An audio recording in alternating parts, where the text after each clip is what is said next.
Hebron Ministries. சரி, போன வாரங்களே என்ன செய்தி என்ன கொடுத்து யார் சொல்லுவீங்க டக்குன்னு? தான் கோத்திரத்தை பற்றி பேசணும். Very good. தேவனின் சுதந்திரம், ஆசாரில சுதந்திரம், போர் வீரர்களின் சுதந்திரம், அப்புறம் தெய்வத்தன்மையற்றவர்களின் சுதந்திரம். தெய்வத்தன்மையற்றவர்கள் தேவனை விட்டு விலகி போகிறாங்க, அதுதான் அவங்களுக்கு கிடைச்ச சுதந்திரம். ஆண்டவர் போய் விடுகிறார். ஹல்லேலூயா. ஆண்டவர் சுதந்திரங்களை கர்த்தர் கொடுக்கிறார். ஹல்லேலூயா. அதை குறித்து சுதந்திரத்தை குறித்து போன வாரங்கள்லாம் சொன்ன சுதந்திரங்களை கர்த்தர் கொடுக்கிறார். அந்த சுதந்திரம் பத்தவில்லை, போதவில்லை என்று அவர்கள் என்ன பண்ண, அவங்க இஷ்டத்துக்கு போய் சுதந்திரங்களை தேடிக்கொள்கிறார்கள். அவர்கள் தேவனுடைய நாமத்தில் அவருடைய ஆசீர்வாதத்தை இழந்து போய் விடுகிறார்கள். ஹல்லேலூயா. இன்ஹெரிட்டன்ஸ்னா சுதந்திரம். ரெண்டாவது இன்ஹெரிட்டன்ஸ் ஆஃப் த பிரிஸ்ட். ஆண்டவர் ஆசாரியர்களுக்கு ஒரு சுதந்திரங்களை கர்த்தர் கொடுக்கிறார். 14 வசனம் 18 11 வாசிங்க. 18 11. அப்பொழுது சோராவிலும் எஸ்தாவோயிலும் இருக்கிற தான் கோத்திரத்தாரில் 600 பேர் ஆயுதபாணிகளாய் அங்கே இருந்து புறப்பட்டு போய். இந்த வசனங்களை வாசிக்கும் பொழுது இங்க என்ன நடக்குதுன்னா, அவர்கள் இருந்த இடத்துல இருந்து அவங்க என்ன பண்ணாங்க, இருந்த இடத்துக்கு பேர் ஒன்றுத்துக்கு பேர் என்ன, சோரா. சோரானா என்ன அர்த்தம்னா டான்னா விடியல்னு அர்த்தம். வெளிச்சம் என்ற அர்த்தம். வெளிச்சம் என்ற நல்ல வெளிச்சத்தில் இருந்த ஆட்கள் இருளை தேடி போகிறதை குறிக்கிறது. ஹல்லேலூயா.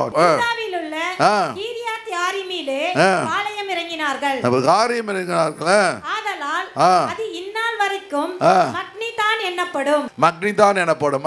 அது கீரியாத் யாரீமின் பின்னாலே இருக்கிறது. பின்பு அவர்கள் அங்கே இருந்து எப்பிராயீம் மலைக்கு போய் மீகாவின் வீடு மட்டும் வந்தார்கள். அப்பொழுது லாயீசின் நாட்டை உளவு பார்க்க போய் வந்த 5 மனுஷரும் தங்கள் சகோதரரை பார்த்து இந்த வீடுகளில் ஏபோத்தும் சுரூபங்களும் வெட்டப்பட்ட விக்கிரமும் வார்க்கிப்பிட்ட விக்கிரமும் இருக்கிறது என்று உங்களுக்கு தெரியுமா? இப்போதும் நீங்கள் செய்ய வேண்டியதை யோசித்துக் கொள்ளுங்கள் என்றார்கள். சரி, யோசித்துக் கொள்ளுங்கள் என்றார்கள். இப்போ இந்த மீகாவை குறித்து போன வாரத்தில் பேசினா, மீகா இருக்கிறார். சரி, அடுத்த வசனத்துக்கு போங்க.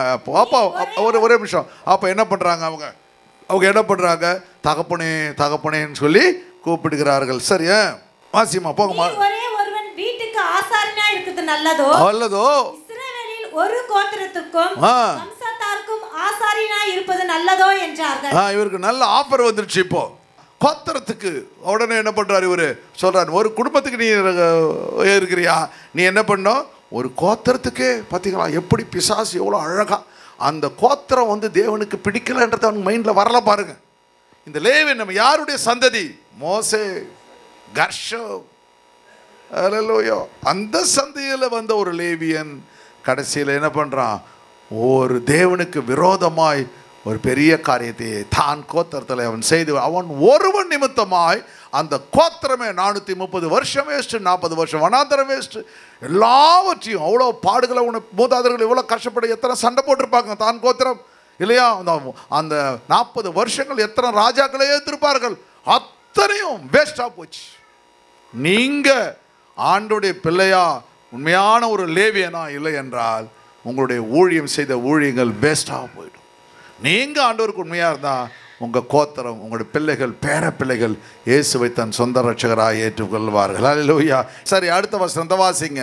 அப்பொழுது ஆசாரியனுடைய மனது இதயமிடப்பட்டு the priest's heart was glad, filled with joy அப்படி சொல்லுவாங்க பாருங்க. என்னாச்சு, அந்த ஆஃபர் கிடைக்குது. என்ன ஆஃபர் கிடைக்குது, நீ என்னடா இந்த மீகா வீட்டில் சாதாரணமான ஆசாரியனா இருக்க, ஒரு கோத்திரத்துக்கு தகப்பனாய் மாறப்போகிறாய், கோத்தருக்கு ஒரு பிரிஸ்டா மாறப்போகிறாய், வாடா நான் ஒரு ஏபோதெல்லாம் எடுத்துட்டு கிளம்பிடுறாரு. பொட்டியை கட்டிட்டு டபால் டிமில் கிளம்பிடுறாரு. கிளம்பி அவர் என்ன பண்ணுறாரு, தன்னுடைய தரிசனத்தையும் தன்னுடைய மூதாதையருடைய தரிசனத்தையும் இழந்து போய் விடுகிறார். ஹல்லேலூயா. நீங்கள் இழந்து போனீங்கன்னா உங்கள் பிள்ளைகள் இழந்து போய்விடும்.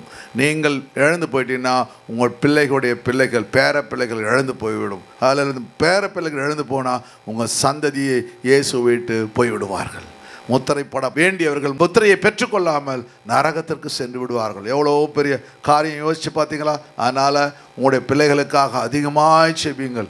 தேவன் உங்கள் பிள்ளைகளை கர்த்தர் ஆண்டவரே ஊழியத்தை விட்டு போகக்கூடாது அப்படின்னு ஜெபிங்க. ஆண்டவரே அவர்களுக்கு ஊழியத்துக்கு வர வேண்டும். ஒரு விசுவாசியாக இருந்தால் கூட பரவாயில்ல ஆண்டவரே. ஆண்டவரே ஆவியானவரே சபைக்கு ஒரு நாளும் வர வேண்டும் என்று அந்த பிள்ளைகளுக்காக நீங்கள் ஆண்டுடைய சமூகத்தில் கதறி அழும்போது உங்கள் கண்ணீரை கர்த்தர் நிச்சயமாய் கர்த்தர் கேட்பார். ஹல்லேலூயா. உங்களுக்கு வைத்திருக்கிற ஆசீர்வாதங்களை கர்த்தர் ஒரு நாளும் ஆண்டவர் தள்ளி போடவே மாட்டார். ஏனென்றால் நீ தேவனால் அழைக்கப்பட்டவள். ஹல்லேலூயா. உங்க மேல கர்த்தர் ஒரு பெரிய அபிஷேகத்தை வைத்திருக்கிறார். ஹல்லேலூயா.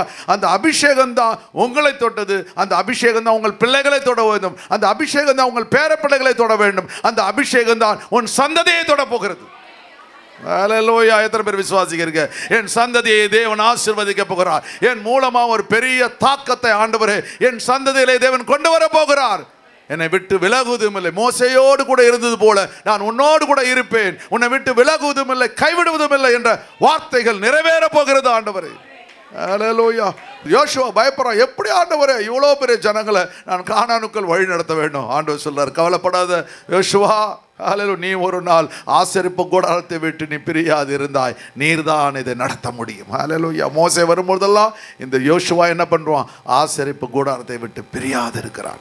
அந்த அபிஷேகம் தான் அந்த நாடுகளை வெல்லத்தக்கதாக ஆசீர்வாதங்களை கொடுத்து விடுகிறது. அவர் சொல்றாரு, நான் மோசையோடு கூட இருந்தது போல உன்னோடு கூட இருப்பேன். நீங்க என்ன சொல்ல ஆண்டவரே? என்னோடு கூட இருந்தது போல என் பிள்ளைகளோடு கூட இருங்க ஆண்டவரே. என்னோடு கூட இருந்தது போல என் பேர பிள்ளைகளோடு கூட இருங்க ஆண்டவரே. ஹல்லேலூயா. நீர் கொடுத்த இந்த வாழ்க்கைக்காக நன்றி ஆண்டவரே. நீர் கொடுத்த ஸ்லாக்கியத்திற்காக நன்றி கர்த்தாவே. நீர் கொடுத்த சபைக்காக நன்றி கர்த்தாவே. நீர் கொடுத்த ஊழியத்திற்காக நன்றி கர்த்தாவே. ஹல்லேலூயா. உங்க மேல ஒரு அபிஷேகத்தை தேவன் வைத்திருக்கிறார். திட்டங்களை கர்த்தர் வைத்திருக்கிறார். ஹல்லேலூயா. வாழ்கிற நாட்கள் கொஞ்ச நாட்கள் அவரை நாம் முழுமையாக திருப்திப்படுத்த வேண்டும். ஹல்லேலூயா. வேலை செய்கிற நேரம் போக, வீட்டில் நீங்கள் வந்து செலவு பண்ணுற நேரம் போக, தேவனிடத்தில் நேரத்தை செலவு பண்ணுங்க.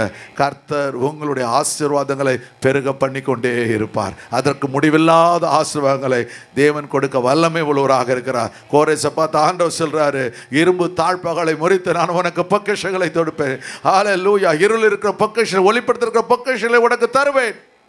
ஹல்லேலூயா. திறந்த வாசலை உனக்கு முன்பாக வைப்பேன். அது ஒருவனும் பூட்ட முடியாது. உனக்கென்று கர்த்தர் அனுகூலமான கதவுகளை திறந்து வைத்திருக்கின்றார். ஹல்லேலூயா. விசுவாசியே, தேவனுடைய பிள்ளையே, ஊழியக்காரரே, அதை ஒருவனாலும் பூட்ட முடியாது. தேவன் திறந்தால் ஒருவருக்கும் பூட்டுவதற்கு அதிகாரம் கொடுக்கப்படல.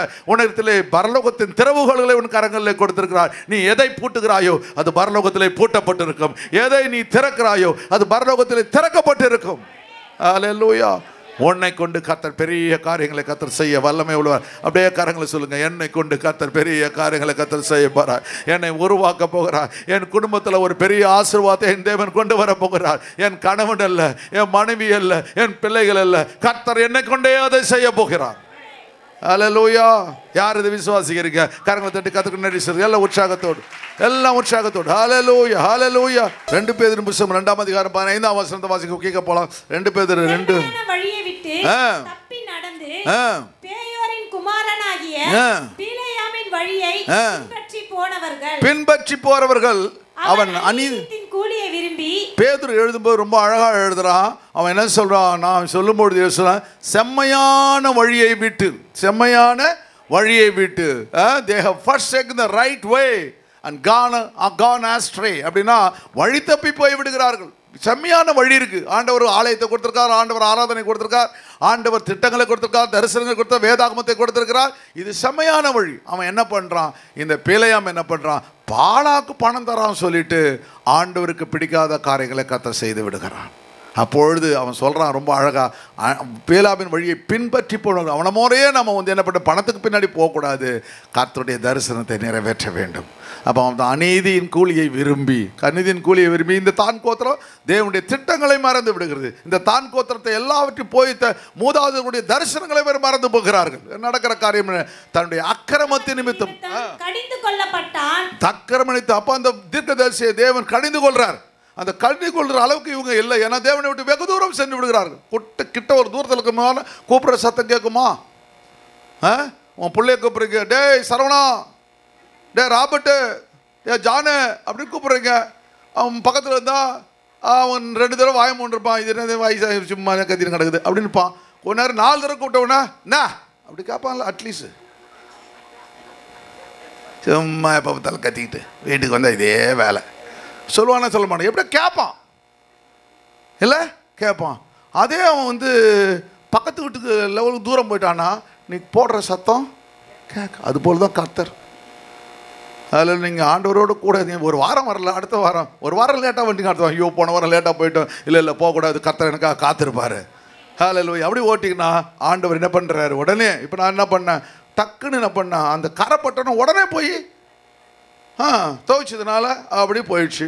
இல்லைன்னா என்ன பண்ணிட்டோம், நான் போய் போட்டு பண்ணால் அந்த துவைக்கிறவனையும் இதை பார்க்க மாட்டான். அவன் சாதாரணமாக வாஷ் பண்ணும் போதே வாஷ் பண்ணி கொண்டு வந்து மறுபடியும் ஒரு 100-200 பில்லை போட்டு எடுத்து வச்சுருவான். நான் கோட்டை பண்ண அந்த கரை அப்படியே இருக்கும்.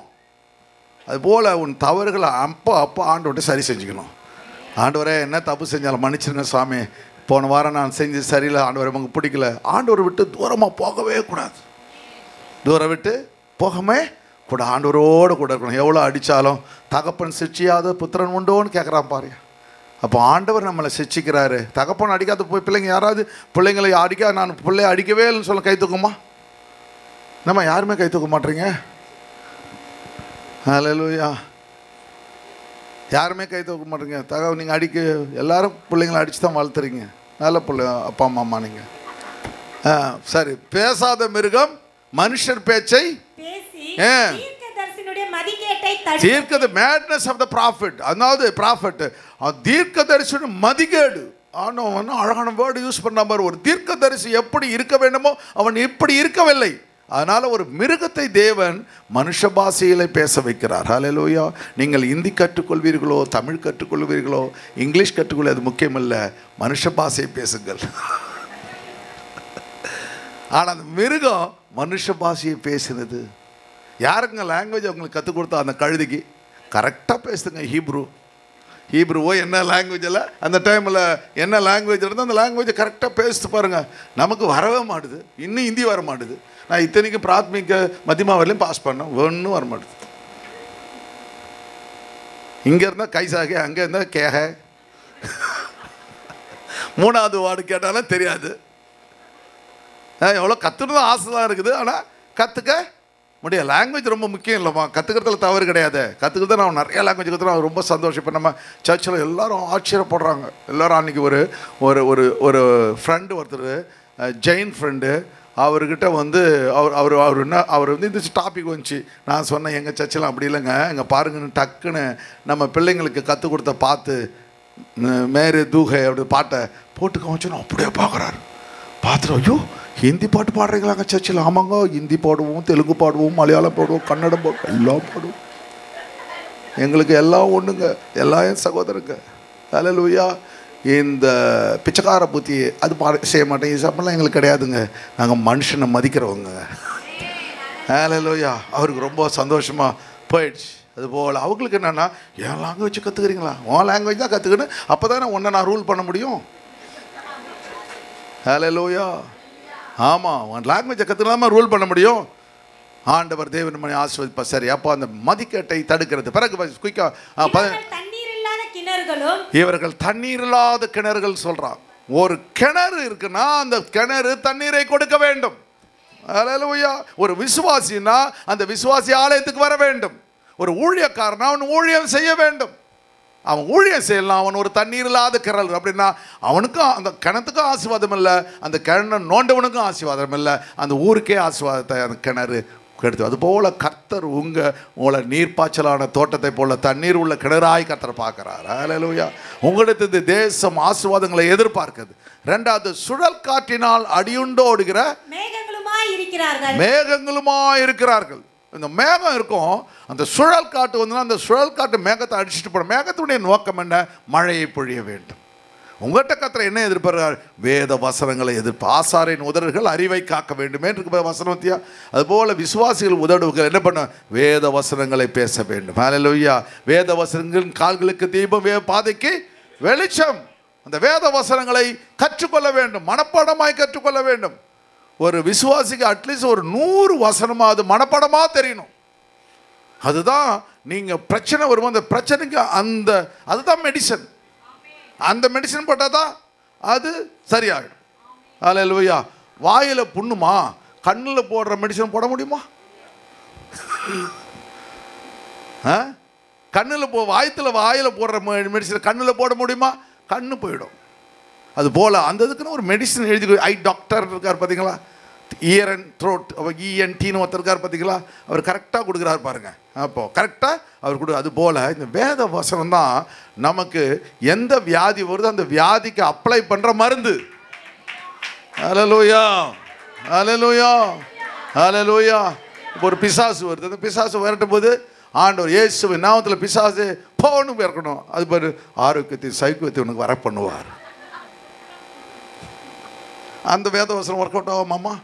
அவன் ஆரோக்கியத்தின் சௌக்கியம் வியாதி இருக்கணும் ஜெபிக்கிறது. அதை போயிட்டு பிசாசு ஆரோக்கியத்தின் சௌக்கியத்தை, மகளே உனக்கு ஆரோக்கியத்தின் சௌக்கியத்தை வரும் பிசாசல் உள்ளது. நீ சொல்லு நீ தப்பாக பேசிட்டு என்ன போ சொல்கிறியா? அது உள்ளுக்குள்ளே சொல்லிகிட்டு இருக்கோம். அது சொல்லும், நீ தப்பாக பேசிட்டு தப்பாக மருந்து கொடுக்குற, தப்பாக மாத்திரை கொடுக்குற, இன்ஜெக்ஷன் எல்லாமே தப்பு உண்டு. நான் போக மாட்டேன், இங்கே தான் இருப்பேன். ஹல்லேலூயா. அப்போ அந்த வேத வசனங்கள் எப்படி அதான் மெடிசன். அந்த வேத வசனம் நிறையா கற்றுக்கிட்டாதான் அப்போ ஆண்டோட்ட சொல்லும், மானமும் பூமியும் ஒழிஞ்சு போனால் வேத வசனம் ஒழிஞ்சு போன வேத வசனம் கற்றுக்கொள்ள இருக்க ஞானத்தை கொடுங்க ஆண்டவரே. இப்போ நான் சொல்ல பாருங்க, பரலோகத்தின் திறவுகொள்ளை உனக்கு நான் தருவேன். அப்போ எதுக்கு அந்த அத்தாரிட்டியை யூஸ் பண்ணுறதுக்கு அந்த வசனத்தை யூஸ் பண்ண வேண்டும். ஹல்லேலூயா. சத்துரு வெள்ளம் போல ஏறி வரும்பொழுது ஆவியானவர் கொடிபிடிப்பார். ஹல்லேலூயா. அதுபோல் அந்த வேத வசனம் அந்தந்த இடத்திற்கு ஒரு மெடிசனை போல் நீங்கள் யூஸ் பண்ணும்போது கர்த்தர் உங்களை ஆஸ்வதிப்பார். சார் அப்போ அவர் காற்று அடிப்படை மேகங்களுக்கு என்றைக்கு உள்ள காரிலே இவர்களுக்கு வைக்கப்பட்டு இருக்கிறது. வஞ்சமாய் நடக்கிற இடத்திலிருந்து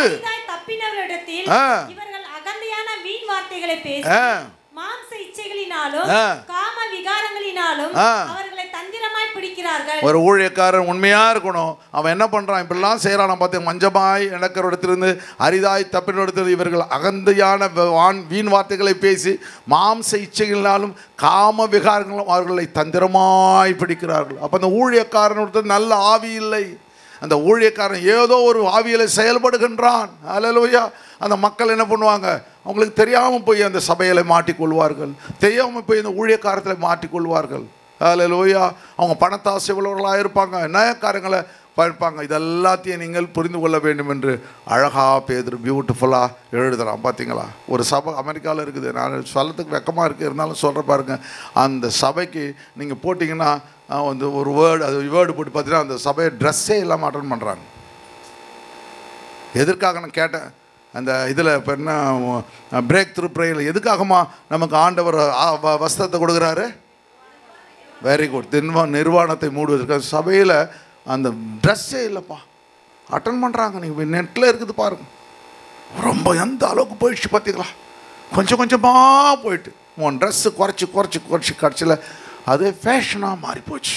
அதனால் ஜாக்கிரதையாக இருக்க வேண்டும். அதை அதில் அப்ரிஷியேட் பண்ணுற ஆட்களுக்கு அதுக்கு ஒரு பாஸ்டருக்காக நடத்தினான், புல்பிட் இருக்குது, அவன் வந்து ஆராதனைலாம் நடத்துகிறான். கொடுமை இது. சரி, ஸ்தோத்திரம். ஹல்லேலூயா.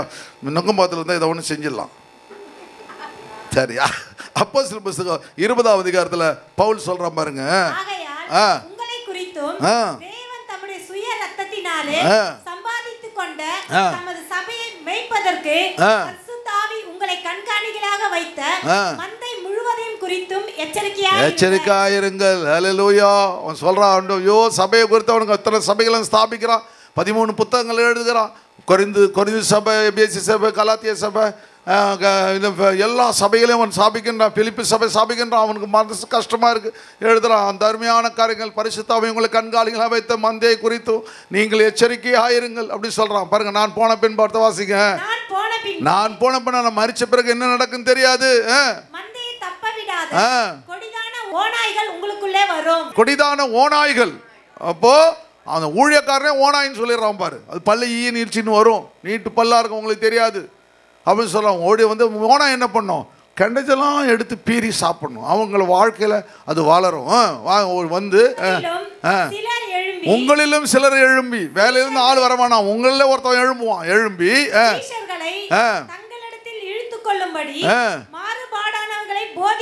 மாறுபாடாம். அதுதான் நம்ம சொல்றோம், அப்போஸ்தலருடைய டாக்ட்ரின்ஸ், அப்போஸ்தலர் உபதேசத்திலும் அந்யோன்யத்திலும் ஜெபத்திலும் நாங்கள் உறுதியாய் தரித்திருப்போம். ஹல்லேலூயா.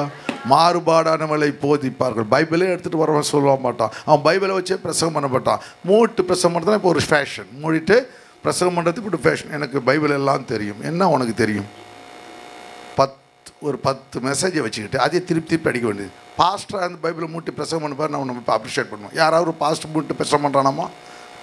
அம்மா இது எனக்கு மூட்டுக்குன்னா இங்கே இருக்குதும்மா, புரியுதா? பண்ண முடியுமாம்மா? ஒரு எவாஞ்சலிஸ்ட் பண்ண முடியும். ஒரே ஒரு பிரசங்கத்தை 20 இடத்துல போய் பிரசங்கம் பண்ண முடியும். பாஸ்டர் 20 இடத்துல போய் விசுவாசியாகவும் இருப்பான். யாருமே இருக்க மாட்டாங்க. அப்போ பார்த்தீங்களா? இப்போ மாறுபாடாமலை அவர்கள் கற்றுக் கொடுத்து விடுகிறார்கள். அவங்க இஷ்டத்துக்கு பேசுவாங்க. பைபிளில் தெரியாத விஷயம் உங்களுக்கு தெரியுமா? வசனத்தை சொன்னால் உங்களுக்கு விஷயம் தெரியும். என்ன பாஸ்டர் நீங்கள் தப்பாக பேசுகிறீங்க பாஸ்டர், அப்படி எழுதில்லையே அப்படி நீங்கள் கேட்பீங்க. கேட்கக்கூடாது. விசுவாசிகள் வாயை திறக்கக்கூடாது அப்படின்னு சொல்லி ராஜ கம்பீரத்தோடு அவர்கள் பிரசங்கம் பண்ணுவார்கள். அவர்கள் அப்படியே தெய்வ போல நினைப்பார்கள். ஆனால் கெட்ட வழிகளை அவர்கள் போதிக்கிறார்கள் சொல்றான். போதிப்பார்கள் அறிந்து இருக்கிறேன்.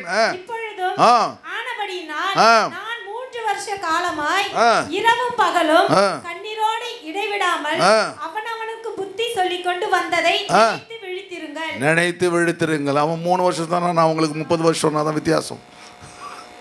நான் உங்களுக்கு எத்தனை வருஷம் இருக்கேன்? சபா ஆரம்பித்து 95 ஆரம்பிச்சு 30 வருஷமா உங்களுக்கு புத்தி சொல்லி கொண்டு நினைத்து விழித்திருங்கள். அப்புறமா எதுக்காக இதெல்லாம் சொல்றேன் சகோதரரே அப்படின்னா, சபை என்பது என்ன, விசுவாசிகள் என்பது என்ன, ஊழியம் என்பது என்ன? பக்தி விருத்தி அடையவன். சொல்லுங்க, பக்தி விருத்தி அடையவன். பக்தி விருத்தி இன்னும் அதிகமாய் கற்றுக்கொள்ள வேண்டும், இன்னும் அதிகமாக ஆராதிக்க வேண்டும், இன்னும் அதிகமாய் பரிசுத்தமாக வேண்டும், இன்னும் அதிகமாக அநேகரை பரிசுத்தமாக்க வேண்டும். அல்லேலூயா. அதான் பக்தி விருத்தி. பரிசுத்தமாக்கப்பட்ட அனைவருக்குள்ளும் உங்களுக்கு சுதந்திரத்தை கொடுக்க, இதுதான் இன்ஹெரிட்டன்ஸ் சொல்றான். இதுதான் சுதந்திரம்பா. தேவன்கிட்ட இருந்து பரிசுத்தமாக தான் கோத்திரம் என்ன செய்யுது? அவர்கள் என்ன பண்றா? அவர்களும் அவர்களும் இல்லை, மற்றவர்களையும் அசுத்தமாய் மாற்றி விடுகிறார்கள். அல்லேலூயா. உங்களுக்கு சுதந்திரத்தை கொடுக்கவும் வல்லவராய் இருக்கிற தேவனுக்கும் அவருடைய கிருபையுள்ள வசனத்துக்கும் உங்களை ஒப்புக் கொடுக்கிறேன். வெறும் பரிசுத்தம், பிறகு என்ன பண்ணோம்? ஆண்டவர் 2-3 காரியம், பக்தி விருத்தி, பரிசுத்தம், வசனத்துக்கு உங்களை ஒப்புக் கொடுக்கிறேன். 3 காரியம் ஒரு விசுவாசி வாழ்க்கையில் இருக்க வேண்டும் அப்படின்னு பவுல் சொல்லி தர்றான். அவன் சொல்லி போது சொல்றான், ஆண்டவர் அதுதான்ப்பா உங்களுக்கு சுதந்திரம். தேவன் உங்களுக்கு என்ன சொல்றார்? பரலோகத்துக்கு உங்களுக்கு சுதந்திரம் வேணும்னா இந்த காரியத்தில் நீ உண்மையாயிரு. அல்லேலூயா. ரொம்ப அழகா சொல்றான் பாருங்க. 33 ஒருவருடைய வெள்ளியாகிலும் பொன்னாகிலும்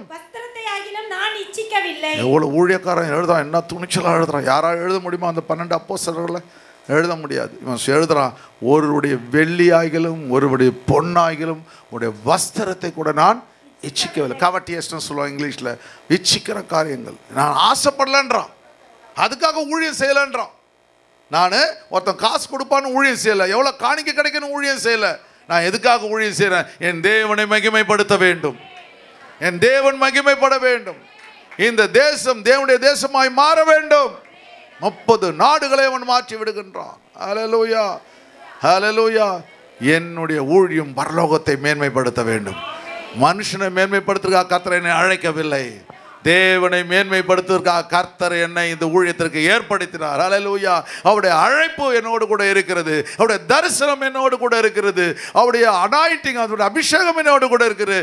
அவரை நான் மகிமைப்படுத்துவேன், என்னை பரலோகம் ஒரு நாள் மகிமைப்படுத்தும். ஹல்லேலூயா, ஹல்லேலூயா. அப்புறம் 34 பாருங்க.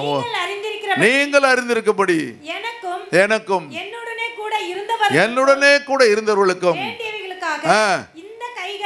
இந்த கைகளே வேலை செய். இந்த கை காணிக்க வாங்கல, இந்த கை வேலை செஞ்சு அந்த வேலையில் கிடைச்ச அந்த வருமானத்தின் மூலமா நான் சபைகளை ஸ்தாபிச்சேன். அதில் ஒரு ஊழியக்காரன் எப்படி எழுதுறான் பார்த்தீங்களா? பழைய ஏற்பாட்டு ஊழியக்காரன் பாருங்க, புதிய ஏற்பாட்டு ஊழியக்காரன் பாருங்க. இப்படி பிரயாசப்பட்டு எதுக்காகப்பா நான் கஷ்டப்பட்டு உழைக்கணும்? எதுக்காக நான் வாங்கி பொழைச்சிட்டு சாப்பிட்டு போயிடலாமே? இதில் ஏன் நான் செய்யணும் அப்படின்னா, பலவீனரை நான் தாங்க வேண்டும். யாருக்கிட்டலாம் பணம் இல்லையோ, கஷ்டப்படுறாங்களோ அவர்களுக்கு நான் உதவி செய்வேன். பலவீனரை தாங்கவும் வாங்குகிறதை பார்க்கிலும் கொடுக்கிறதே பாக்கியம் என்று கர்த்தராகிய இயேசு சொன்ன வார்த்தைகளை நினைக்கவும் வேண்டும் என்று எல்லா விதத்திலேயும் உங்களுக்கு காண்பித்தேன். ஹல்லேலூயா. விசுவாசிகள் அப்போ ஒரு ஊழியக்காரனே என்ன பண்ணுறான்? தனக்கு எதுவுமே வேணாம் சொல்லி அவன் உழைச்சி அந்த ஊழியத்தை அவன் செய்கிறான். பார்த்தீங்கன்னா ரொம்ப டிஃப்ரெண்ட்டாக இருக்கு பாருங்க ஊழியம். அப்போ விசுவாசிகள் என்ன பண்ணணும்? யாருக்கிட்டையும் நீங்கள் எதிர்பார்க்கக்கூடாது. கர்த்தர் என்னை போஷிப்பார், என்னை அழைத்தவர் ஒரு நாள் என்னை கைவிடவே மாட்டார். ஹல்லேலூயா, ஹல்லேலூயா. என் வீட்டுக்கு என்ன தேவைகளை கர்த்தர் நிச்சயமாய் சந்திப்பார். ஹல்லேலூயா. எல்லா வீடுகளை பார்க்கலும் என் வீட்டில் எல்லா பொருட்களும் நிரம்பி இருக்கும். ஹல்லேலூயா. என்னை கைவிடாத தேவன் என்னோடு கூட இருக்கிறார். ஹல்லேலூயா. அப்படின்னு சொல்லி ஆண்டவர்கிட்ட நம்ம வைராக்கியம் பாராட்டி கர்த்தருடைய திட்டத்தில் இருந்து, அப்போது அந்த வசனத்தை மறுபடியும் அந்த இதுக்கு போயிடுங்க. கடைசியை முடிப்போம், அந்த வசனத்தை முடிக்கலாம். அந்த வசனத்தை இல்லை, கடைசியில் அவனுடைய இதயம் இல்லையா, கிளாட்ன்ற வார்த்தை, ஆசானியவன் இதுவே போட்டு அவன் ஏபோத்தையும் சொர்பையிலும் வெட்டிப்பட்ட விக்கிரகம் எடுத்துக்கொண்டு ஜனங்களுக்குள்ளே போதான். இதுதான் கடைசி. அப்போது ஒரு ஆசாரியன் செய்ய வேண்டிய காரியம் என்ன? ஜனங்களுக்குள்ளே நல்ல காரியங்களை எடுத்து செல்ல வேண்டியவன் விக்கிரகத்தையும் ஏபோத்தையும் என்ன பண்ணா அவன் எடுத்துக்கிட்டு ஜனங்களுக்குள்ளே போகிறான். ஆனால் நீங்கள் கர்த்தர் ஒரு அருமையான இந்த அப்போஸ்தலர் என்ன பண்ணாங்க? தேவனுடைய தரிசனங்கள், தேவனுடைய திட்டங்கள், தேவனுடைய காரியங்களை எடுத்துக்கொண்டு மக்களுக்குள்ளே கடை செல்து எல்லா நாடுகளும் இயேசுவை பிரசங்கிக்கிறார்கள். ஹல்லேலூயா. உலகமெங்கும் புறப்பட்டு போய் சகல மனுஷரையும் சீஷனாக்குவாய். ஆண்டவர் நமக்கு கொடுத்த திட்டம் என்ன? ஆண்டவருடைய திட்டம் சகல மனுஷனையும் சீஷராக்குவதற்காக கர்த்தர் உங்களை அழைத்திருக்கிறார். ஒவ்வொரு தேவனுடைய பிள்ளையும் அழைத்திருக்கிறார். அந்த திட்டத்தை உணர்ந்து தேவனுக்காக நாம் நிற்போம். கர்த்தர் நம்மோடு கூட இருந்து பெரிய காரியங்களை செய்வோம்.